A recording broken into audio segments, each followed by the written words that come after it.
Bueno, con el aire de la cumbia, que es el hit del próximo verano, y que algunos hemos bailado ya frente a San Martín, damos la bienvenida a Gustavo López, que es un amigo de hace muchos años. ¿No? ¿Cuántos años?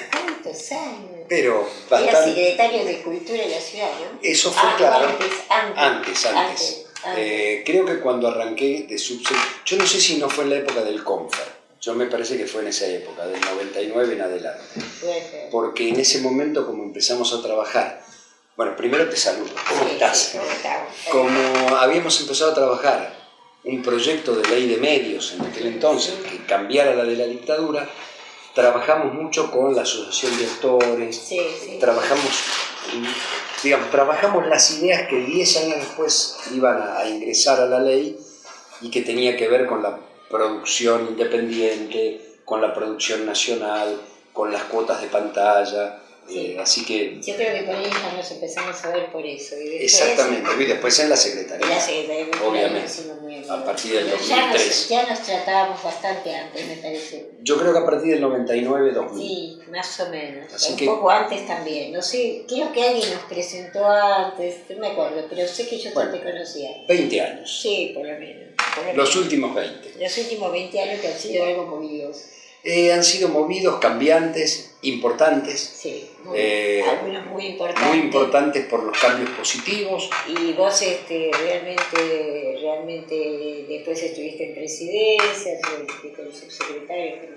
Exacto, sí, seguimos ahí en contacto, bueno. Ahí en contacto, y yo quiero decir, bueno, como tanto Leandro Iglesias como yo éramos amigos tuyos de antes, a veces te tratábamos de... recurríamos a vos para diversas cosas, nos ayudó mucho en el teatro argentino, sí. Que teníamos que poner armas, nunca me olvido, teníamos que, en una ópera, a Marcelo, no sé quién se le había ocurrido, a Marcelo Lombardero, no sé quién se le había ocurrido que tenía que haber unas armas, y vos hiciste toda la gestión. Con el Ministerio de Defensa. Con el Ministerio de Defensa. Siempre hay que tener muchos amigos. Es cierto. Para producir cultura hay que tener muchos amigos. Claro. Si uno no tiene amigos es muy difícil. Mira, estando en Cultura de la Ciudad, montaron Don Quijote en el Colón. Y como no sé por qué no consiguieron burro, un burro tenía que atravesar el escenario. Y fue el caballo y le hicieron las orejas, pobre caballo, para arriba, para que parezca burro. Lo único que hacía era atravesar el escenario, 1 o 2 veces en toda la obra, nada más. Pero tenía que ser el burro de Sancho Panza, así que le pusieron las orejeras. Fuimos a ver varias veces. Yo me acuerdo que debe haber sido una de las últimas presentaciones personales que hizo, cuando fuimos con Gordillo a verte para algo del museo. Exactamente. Que vino él a la Argentina. Él a la Argentina, pero no fuimos con, ¿cómo se llama? Con el dibujante, el gran dibujante rosarino. Fuimos con él también. Ahora nos va a salir. Ahora nos va a salir. Que murió de una especie de anterioesclerosis. Sí, el Negro Fontana Rosa. El Negro Fontana Rosa. Fuimos con el Negro a tratar de conseguir los espacios para montar el Museo de la Historieta. Sí. Muchas veces, más allá del trato, muchas veces hemos estado tratando de hacer cosas juntos. Digamos, vos trabajaste mucho con Leandro, tanto en el Teatro Colón como en el Teatro Argentino.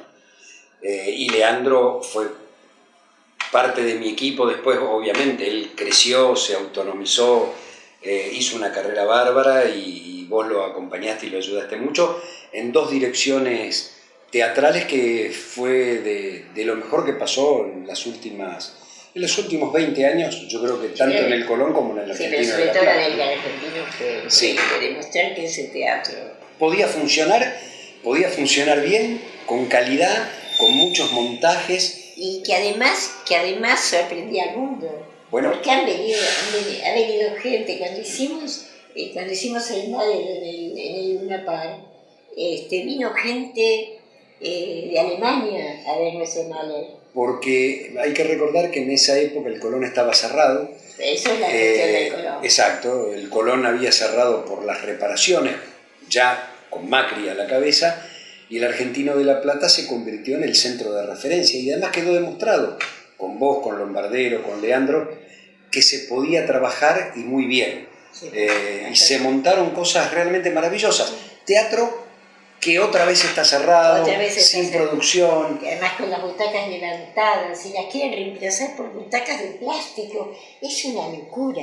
Se las mandaron al Teatro Bahía Blanca, la butaca. Esas butacas carísimas. Pero si el teatro se había remodelado hacía 5 años, 10 años, del incendio brutal que había sufrido. ¿Qué te parece? Un disparate. Pero bueno, es parte de lo que está pasando con este gobierno en general, ¿no? El otro día yo pensaba y escribí una nota al respecto, la diferencia entre el liberalismo clásico y el neoliberalismo actual. El liberalismo clásico fue muy contradictorio. Mitre, Sarmiento fueron muy contradictorios, porque por un lado armaron un Estado al servicio de los intereses de la pampa húmeda y por otro lado armaron un Estado, digamos, armaron un Estado con un Estado laico, un Estado con ley de educación para todos, obligatorio la escuela primaria, un Estado con la ley 1420, es decir, con contradicciones porque esta cosa de civilización y barbarie, de perseguir al gaucho y matar al indio y apropiarse de rentas, ahora un Estado que montó ferrocarriles, que montó la red ferroviaria central de la Argentina, que pudo hacer las 2 grandes estaciones, digo, un Estado que llegó hasta el centenario. Esta gente destruye el Estado, destruye los lazos de solidaridad, destruye lo que estaba construido. Y además la cultura de alguna manera estaba por toda esa gente fomentada. Absolutamente, después faltaban muchas cosas, pero digamos, el Colón lo hicieron ellos. Después uno puede decir, bueno, a esto le faltaba una pata, le faltaban los ciudadanos. Irigoyen incorpora a los ciudadanos, Perón incorpora al obrero como ciudadano, va evolucionando. Estos tipos no solo destruyen al ciudadano, sino que además carecen de esta noción básica del Estado. Y sin el Estado es muy difícil sostener expresiones culturales que no sean las que económicamente son rentables. Exactamente, son rentables. Y en momentos de crisis son pocas las rentables. Entonces, si no fuera por el espíritu aventurero de muchos empresarios teatrales o de muchos teatristas y dramaturgos que sostienen el teatro independiente, y si no fuera por el Estado de la ciudad y de la nación, que existió durante muchos años sosteniendo y multiplicando la diversidad cultural, hoy ni Buenos Aires ni Argentina sería lo que es. Pero además, vos fijate que lo que han hecho del Colón han hecho con los talleres impecables que tiene el Colón, con la posibilidad que alguna vez dijo Plácido Domingo, porque estaba yo en la conferencia de prensa, este es un teatro que uno se olvidó las botas y al día siguiente acá se las hicieron. Exactamente. Y las botas para escenario. Ese teatro, si vos recorres todo el último tiempo, son todas producciones extranjeras. Trae con el costo que implica traer de algún lugar una producción, porque solo el transporte y los cánones que hay que pagar, todo se trae de afuera. Bueno, uno debería comparar con el 2007, cuando Turandot, la que se montó en el Luna Park, después se exportó a México. Claro. Y en el Auditorio Nacional de México, que tiene capacidad para 10.000 personas, se hicieron 5 funciones, como si fuera un River con Soda Stereo. Bueno, Turandot, montada por el Teatro Colón, con todos sus cuerpos estables, en México reunió la misma cantidad que Soda Stereo en su despedida. Cuando uno ve que eso se podía hacer, se hacía, y se hacía con éxito, y ahora importás, hasta los zapatos que van a usar en las... Es terrible, porque además, yo me acuerdo, no solo el éxito que fue en el Colón, el éxito que fue en Luna Park, pero creo que 12 funciones. Colmado, sí. El Luna Park colmado todo el tiempo. Todo el tiempo, funciones de 6.000 personas, 8.000 personas. Sí, como si nada. Para ver ópera. Bueno, eso se pudo hacer en Buenos Aires, eso se pudo hacer en la Argentina, y eso era todo producción nacional. Todo, absolutamente todo producción musical. Pero además creer que la ópera o el ballet no le puede interesar a la gente. Con Leandro hicimos esa experiencia Claro, sí. en el argentino, que era pedirle, arreglamos con un intendente que se ocupara del traslado, ¿no? Pero le pedíamos, queremos que nos mande gente que nunca vio nada en el teatro, no que vengan los amigos del intendente, no, que venga gente de... Bueno, nosotros le dábamos una merienda o lo que fuera, algo para que... Y después veían la función. La alegría de esa gente por haber visto algo en un teatro, nos abrazaban a todos. Es así. Porque la gente agradece. Nora, la cultura no es simplemente un espectáculo que ya es suficiente o importante. Es la posibilidad de construir un mundo diferente. Claro. Es la posibilidad de canalizar no solo lo que tenés adentro, sino de abrirte la cabeza y darte cuenta que esto lo podés y lo debes transformar. Cuando nosotros pusimos las primeras orquestas juveniles, que implicaba que chicos que en su vida habían tenido contacto con un instrumento lo tuvieran, antes de fin de año ya sabían tocar el violín, sabían tocar el contrabajo. Recuerdo que la última orquesta que pusimos terminaron a los 8 meses o 9 meses tocando los Beatles, y estamos hablando de chicos de la Villa 21-24, donde había un maestro que les enseñaba. Ese maestro de música, además, el Estado de la ciudad le compraba los instrumentos, se los llevaban a su casa, les daba la merienda, les llevaba 2 veces por semana a la clase, los integraba, les daba la posibilidad de salir de la calle, o de salir de la droga, o de salir de un mundo que a lo mejor no le dejaba expectativas. Venezuela tiene alrededor de 1.600 orquestas juveniles, con un trabajo que lleva ya 20 años, y Dudamel, que fue el fundador, bueno, hoy dirige todas las orquestas del mundo. Exactamente. Pero yo siempre digo que aún en situaciones de hambre, cuando uno alguna vez tuvo la opción de escuchar música, tuvo la opción de haber leído un libro, cuando uno tuvo algún acercamiento a algún hecho cultural más allá de la vida cotidiana, que también es cultura, el hambre se pasa, igual se sufre el hambre, pero uno tiene idea para poder salir del hambre. Es así, le das herramientas. Te abre la cabeza y vos podés pensar que hay otro mundo y otras cosas. Le das herramientas. Digo, nosotros tenemos la experiencia de la lectura, y la lectura es lo que te permite conocer otros lugares, imaginártelos, planear en el aire, y obviamente conocer nuevas ideas. Cuando la crisis del 2002-2003, a mí me tocó ser primero subsecretario de Cultura y después secretario de Cultura. Nosotros teníamos, o la ciudad tenía una red de comedores que no eran propios, que era una red de comedores en cada lugar donde había una necesidad. Y nosotros a esa red de comedores le montamos una red de bibliotecas. Cada comedor tenía su biblioteca y le hacíamos intervenciones. Ese proyecto se llamó Bibliotecas para Armar, había 60, porque nos dimos cuenta, esto fue en la crisis en el 2003, que la ciudad tenía 26 bibliotecas públicas y la gente no iba, primero porque no conocía la existencia de las bibliotecas, después porque iban a buscar la clase media empobrecida libros de texto. Hacía 10 años que lo único que comprábamos eran novelas, así que pasamos a comprar libros de texto, y los más pobres no salían del barrio, porque tenían unas necesidades que hacían imposible que salieran del barrio. Bueno, les llevamos los libros a donde los teníamos que llevar, que eran los comedores, y le montábamos la biblioteca y le enseñábamos a la señora que atendía el comedor a ser bibliotecaria. Y había intervenciones artísticas y había títeres, y entonces los pibes a partir de allí construían un mundo mejor. Por supuesto. Uno atendía la necesidad básica y elemental de darle de comer. Pero después le alimentaban la cabeza para que tuviera imaginación. Exactamente, y eso tenía un correlato con, además, la educación formal. Entonces el pibe iba a la escuela, el pibe comía, pero además cuando estaba en el comedor sabía que tenía el manual para poder estudiar, tenía talleres para poder estudiar, pero además tenía títeres y tenía canciones y tenía música, y tenía los libros. Bueno, eso es una política cultural. Cuando vos no tenés política cultural, crees que todo empieza y termina en un recital. Y encima privatizás el recital. Además, privatizás la producción. Dejás de hacerlo y lo hace un privado, es decir, termina siendo el negocio del espectáculo. Que no es la cultura. Que no es la cultura. No tiene nada que ver. Que ¿no? le falta, además, esa claro. cosa de que cuando se piensa así, se piensa en recitales numerosos, ¿viste? Porque con el cuenta ganado, vino tanta gente. Digamos, lo que importa es la cantidad de gente que vino. Bueno, no porque importa se lo que vos le trabaja para diste a la tapa gente. del diario. Y entonces, mira, ¿te acordás cuando vino Plácido Domingo la última vez a la Argentina que tocó en el Obelisco? A mí me tocó intervenir porque la productora que lo trajo, Pupi Sebastiani, tenía un problema, los muchachos habían declarado un paro, tanto en el Colón como en la calle.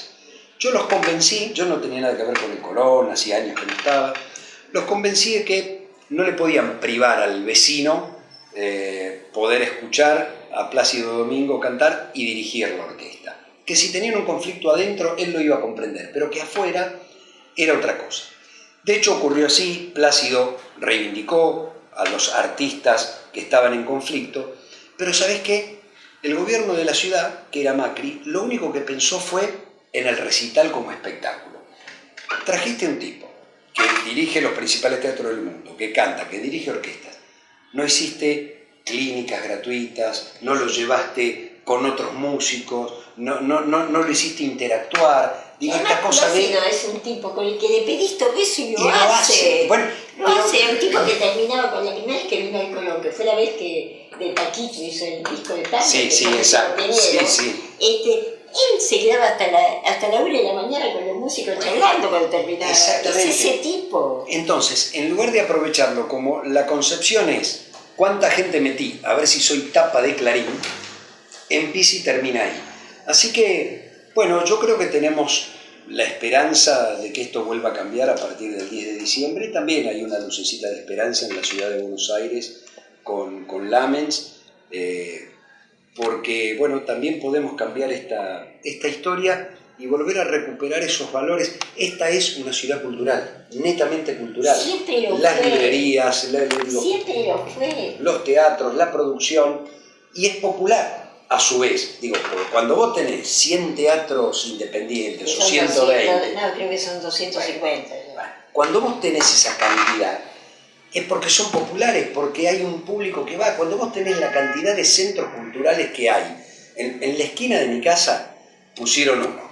¿Qué es cervecería? Porque ahora están de moda todas las cervecerías, pero es un centro cultural. ¿Y quién lo puso? Lo pusieron 3 artistas, que de cerveza no saben nada. Digo, hay uno que por lo menos que sabe servir los vasos, pero los tipos hicieron un centro cultural. Entonces vos tenés música, vos tenés teatro, y se matan trabajando de meseros, de atender y hacerte las papas fritas y la hamburguesa, y se dan la vuelta y te hacen el recital o la obra y le dan la posibilidad a todos los artistas emergentes de trabajar. Hay por lo menos 50 centros culturales que han surgido en los últimos años en la ciudad de Buenos Aires, donde los artistas emergentes, es decir, esos que tienen la vocación, lo pueden hacer. Una de mis hijas está dando clases en la Villa 2124 de teatro. Y la verdad, hace 4 años que Camila lo está haciendo. Y esa experiencia lo hace a través de la Secretaría de Cultura, que es el único programa que mantuvo. El único, no hay otro que haya mantenido. Y la verdad, cuando vos tenés a los chicos que viven en condiciones de precariedad, hacinados, que son 40 pibes, que se les abre la cabeza, que se les abre un mundo nuevo. Las madres, el otro día yo escuchaba un reportaje que le hicieron en la radio a ella y a una madre, que la madre llevaba a los chicos y ahora la madre terminó estudiando guitarra en la Casa de la Cultura de la Villa 2124, la casa que inauguró Cristina. Entonces esa mujer que pasa penuria, que pasa un montón de cosas, ella dice, yo cumplí el sueño de mi vida, porque siempre quise hacer esto y nunca pude. Mis hijos lo están haciendo a los 7 años y yo lo estoy haciendo ahora. Entonces uno dice... no es tan costoso. Pero, en lugar de hacer tantas producciones, traer tanta cosa extranjera del Colón, sacas un poquito de esa partida y haces esto. Con eso haces 100 cosas de estas. Por una cuestión de costo, haces de un pedacito de una, haces 100. Y no estoy en contra de que vengan artistas extranjeros a cantar, los directores. Lo que estoy en contra es de las producciones. porque las producciones no son necesarias en la No, Argentina. porque tenés un teatro que produce. Tenemos un teatro, uno de los pocos teatros del mundo, creo que quedan 3 en el mundo que producen. Bueno. Entonces, ¿por qué vas a gastar eso? Además, lo que cuesta el transporte de la escenografía. Y además, esos trabajadores están sin hacer nada. No hacen nada. Porque no tienen trabajo. Bueno, acá tenemos un trabajador que está en la sección de escenografía en la televisión pública, que hace meses que están sin que hacer no nada todo el tiempo. Exactamente, y después les echan la culpa. Sí. Después dicen que ganan plata y no trabajan. Claro, si no hay producciones, si lo vacías de contenido, después, ¿a dónde van a producir si el canal decide no producir?